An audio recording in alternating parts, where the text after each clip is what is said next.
समयले चाहिँ आज असारको 4 गते भए पनि हामी चाहिँ काफल खान आउँदैछौँ। काफलको बुट्टामा छौँ। लगभग अपेक्षाभन्दा धेरै काफल पाइएको छ यहाँ। अनि म लगायत अरू 2 जना सरहरू हुनुहुन्छ यहाँ। हामी रुखमा चढिरहेको छौँ यहाँ। तपाईँहरूले हेर्न सक्नुहुन्छ। यी दाना पनि धेरै राम्रो छ एकदम। त्यो पानीले गर्दा फुलेको छ क्या दाना पनि।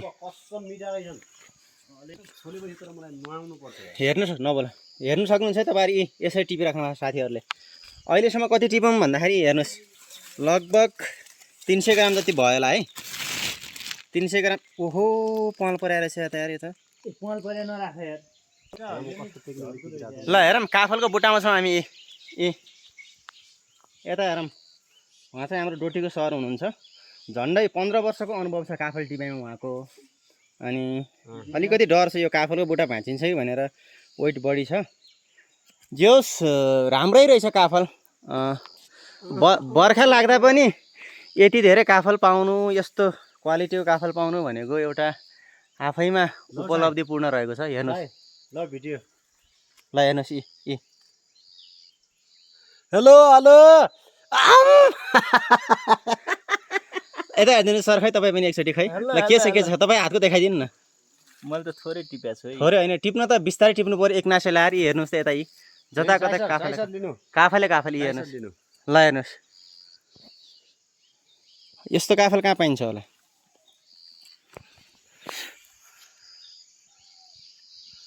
अलि गाह्रो छ है। यहाँबाट खस्यो भने लगभग ढाड खस्किने बेर लाग्दैन।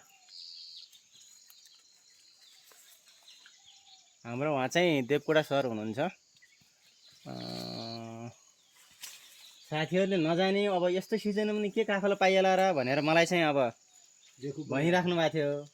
मैले भने कि तपाईँहरू हिँड्नुहोस् मात्रै, तपाईँहरूले मैले चाहिँ आज टन्न पेट फुट्ने गरी खुवाइदिन्छु भनेको।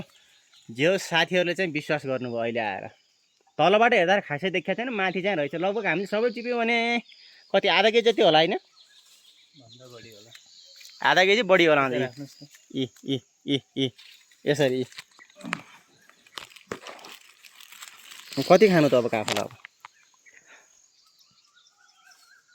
तर सिजनमा चाहिँ हामीले खाएनौँ। अब बर्खा आउन लाग्दाखेरि काफल पाइयो भन्दाखेरि अलिकति अचम्मको कुरा भयो यहाँ।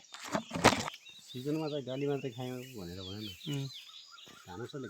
यो चाहिँ हामीले चाहिँ हाम्रो युट्युब च्यानलमा अपलोड गर्नेछौँ। लगभग कसको लागि भन्दाखेरि यो भ्युज सब्सक्राइबर भन्दा पनि हामी चाहिँ just once upon a time भनेर एउटा मेमोरीको लागि चाहिँ यो गोलोगर युट्युब च्यानलमा हामीले अपलोड गर्दैछौँ। विशेष त हामी 3 जनाकै लागि भनौँ न।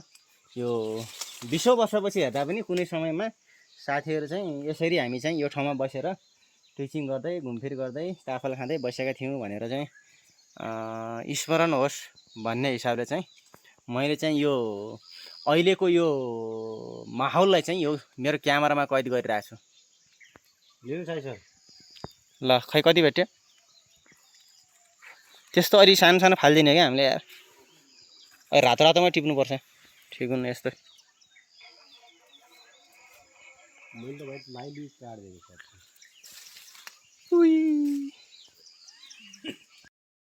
फाइनल्ली काफल टिपेर सक्यौँ। हाम्रो सरहरू झर्दै हुन्छ बुट्टाबाट। एकजना चाहिँ माथि हुनुहुन्छ, हेर्नुहोस्। उहाँ चाहिँ काफल टिप्दै 1 मिनट काफल टिप्ने 2 मिनट च्याट गर्नुहुन्छ। ठिक छ।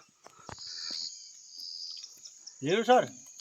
ल खै देखाउँ त। हेर्नुहोस्। अब यो असारको महिनामा यस्तो काफल पाउनु भनेको अब के भनौँ। अब भाग्य तिमीहरूको छैन भनौँ।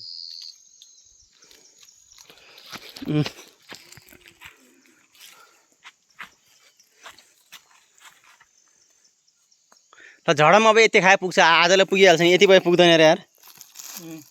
ल कति 400 ग्राम जति भयो होला। यति खाएपछि हामीलाई काफलको तल अब 1 हप्ताको लागि मेटिने भयो। अनि अब ट्याक्कै हामी चाहिँ अब 4 दिनपछि आउने हो भने फेरि लगभग यति जति काफल मिल्छ है।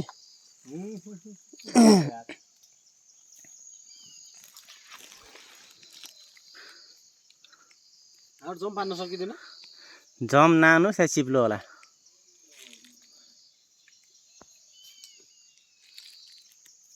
ढाड बाँचेर बिस्तार है चिप्लो छ चिप्लो छ अब काफल कसरी खाम भन्ने कुरा भयो के ल हेर्नुहोस् त यी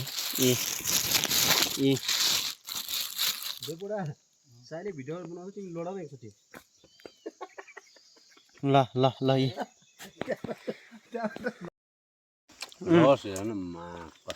कसो छ यस्तो खतरा यार गुरु यार दामी दामी बिस्तार खानु बिस्तार मेरो भाग पनि लाग्दैन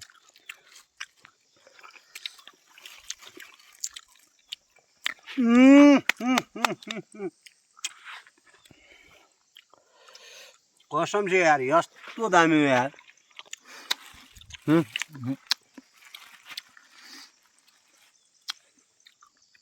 मेरै आवाज आउनुपर्छ कि त्यो खाँदाखेरि अनि बल्ल त्यो हेर्ने मान्छेलाई पनि के हुन्छ स्याटिस्फाई हुन्छ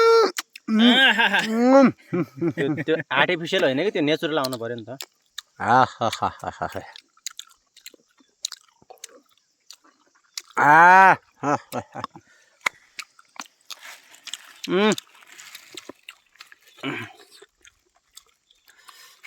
त्यो छान्ने होइन क्या दाँत पाटी गयो यार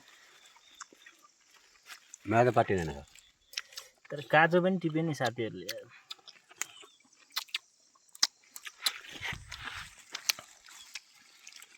अब काफल खान लगाऊँ है त